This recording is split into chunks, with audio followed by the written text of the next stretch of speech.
Perkenalkan, nama saya Anlika. Nama saya Willy. Nama saya Theo. Kami dari Sekolah Santo Aloysius akan melakukan percobaan pembuatan sabun dari minyak jelantah. Minyak jelantah biasanya dibuang ke saluran dan dapat menyebabkan pencemaran bagi lingkungan. Untuk mengurangi pencemaran tersebut, minyak jelantah dapat dijadikan suatu yang bermanfaat, yaitu sabun batang.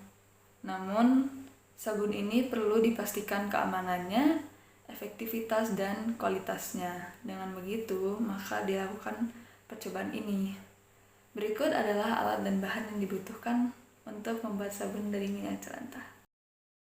Pertama-tama ada baskom dan sendok untuk mengaduk. Ada pula cetakan agar sabun nampak lebih indah. Semua alat yang digunakan ini tidak bisa digunakan kembali untuk memasak di dalam dapur, karena ada soda api yang akan berbahaya apabila termakan.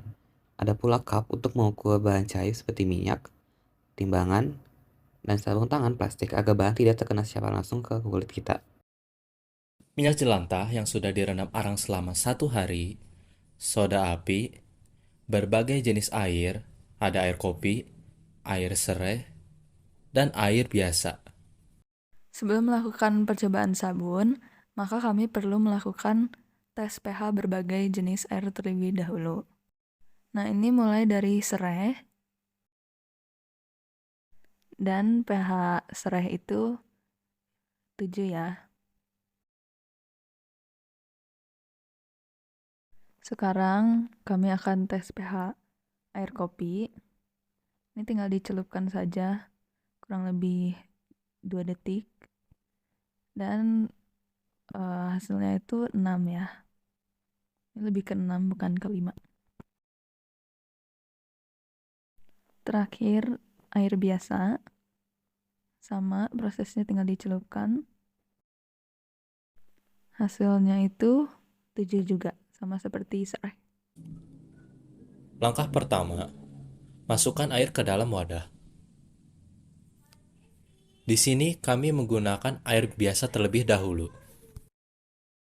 Selanjutnya, masukkan soda api ke dalam wadah air. Perlu diingat bahwa soda api yang dituang ke dalam air, bukan air yang dituang ke dalam soda api.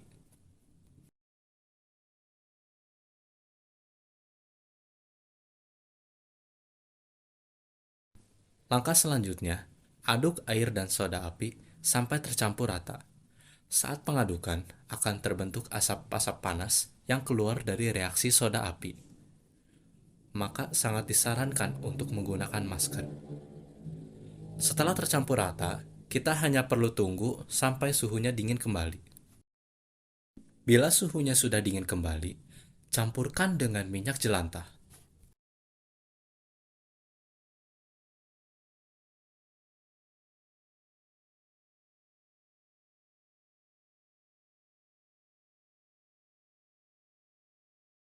Kemudian, aduk campuran ini hingga mengental seperti mayonnaise. Di sini, kami mengaduknya menggunakan sendok biasa.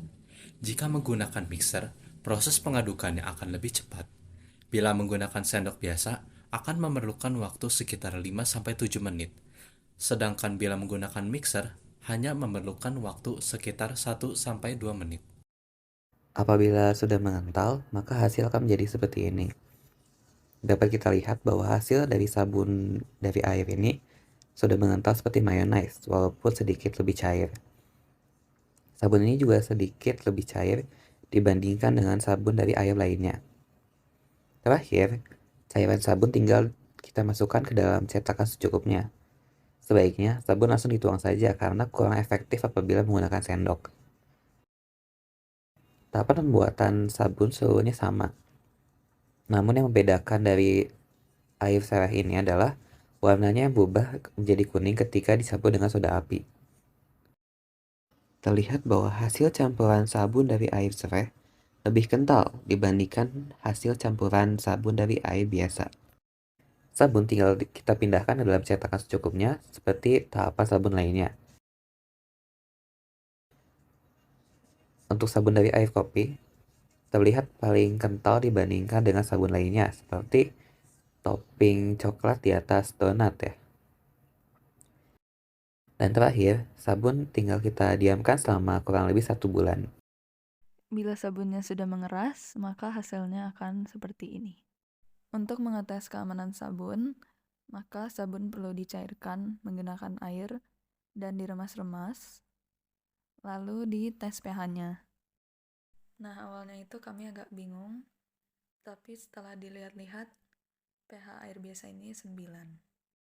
Untuk sabun dari air sereh, pH-nya itu 10. pH sabun dari air kopi ini juga sama seperti sereh, yaitu 10. Kami mencoba mencuci lap yang sudah terkena coklat dan minyak dengan sabun batang dari minyak jelantah ini, dan hasilnya itu lapnya jadi benar bersih ya. Bisa dilihat dari video ini. Dari grafik tes pH awal dan akhir sabun, terlihat bahwa air yang tadinya bersifat netral berubah menjadi basah karena adanya proses saponification dari soda api. Cara mengetahui stabilitas busa masing-masing sabun adalah dengan cara mengiris sabun menjadi kecil-kecil dan dicampur dengan air lalu dikocok. Setelah itu diukur tingginya. Untuk air biasa tinggi awalnya itu 20 cm. Cara ini diterapkan pada sabun-sabun berikutnya, dan sabun dari air sereh ini itu tingginya 12,5 cm. Terakhir ada sabun dari air kopi, tinggi awalnya itu 13 cm. Setelah itu ditunggu selama 1 jam dan diukur kembali tingginya. Untuk sabun dari air biasa ini, tinggi akhirnya itu 19 cm. Untuk air sereh, tinggi busa akhirnya itu 10 cm. Tinggi akhir busa sabun dari air kopi ini itu sekitar 12,7 cm. Rumus mencari stabilitas busa adalah tinggi akhir busa per tinggi awal busa dikali 100%. Contohnya adalah sabun dari air biasa, yaitu 19 cm per 20 cm dikali 100%, maka hasilnya adalah 95%. Sehingga stabilitas busa sabun dari air biasa itu adalah 95%. Begitu juga pada masing-masing sabun lainnya. Untuk mempermudah, ini adalah grafik untuk melihat stabilitas busa masing-masing sabun. Dari percobaan ini, dapat disimpulkan bahwa sabun yang terbuat dari sereh merupakan sabun yang paling efektif untuk digunakan. Hal ini ditandakan dari sabun sereh yang sudah memenuhi standar sabun batang yang baik, yaitu pH-nya 10 dan stabilitas busanya 80%. Sekian penjelasan dan percobaan dari kami. Semoga dari video ini kalian jadi sadar bahwa limbah-limbah di sekitar kita itu dapat diolah menjadi sesuatu yang lebih bermanfaat dan dapat digunakan dengan aman. Terima kasih sudah menonton.